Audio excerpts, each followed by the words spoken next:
Nahuli ka man pagtangay sa isang nakaparadang tricycle sa Quezon City, tinutugis pa ang lalaking tumangay. Yan ang unang balita ni James Agustin. Nakaparada ang isang tricycle sa Santa Catalina Street sa Barangay Holy Spirit, Quezon City nang lapitan ito ng isang lalaki. Iniatras niya ang tricycle at saka itinulak ito. Sa iba pang anggulo ng CCTV, kita na minamaneho na ng lalaki ang tricycle.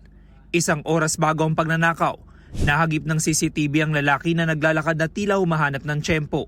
May hawak pa siyang plastik sa kaliwang kamay. Huling nakita ang lalaki na binabagtas ang Commonwealth Avenue. Ayon sa tricycle driver, nangyari ang krimen sa labas ng bahay ng kanyang kapatid. Bandang alas 7 na raw ng umaga niya nadiskubre ang pagnanakaw. Lasing na po kasi ako noon di ako po pinarada. Pero kadalasan po pinaparada ko din po dyan. Naiwan niyo po ba yung susi? Hindi po. Nasa akin po yung susi noon. Nandiyan po sa bahay. Ang masakla, pinapasada lang niya ang tricycle at naguhulog siya ng boundary sa may-ari nito. Sana ibalik niya lang yung tricycle. Iiwan niya lang kung saan ba niya iwan para matagpuan po namin.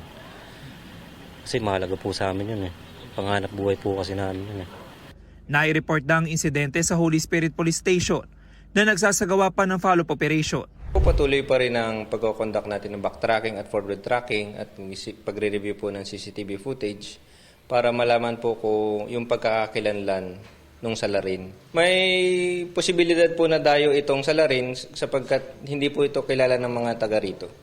Ito ang unang balita. James Agustin para sa GMA Integrated News.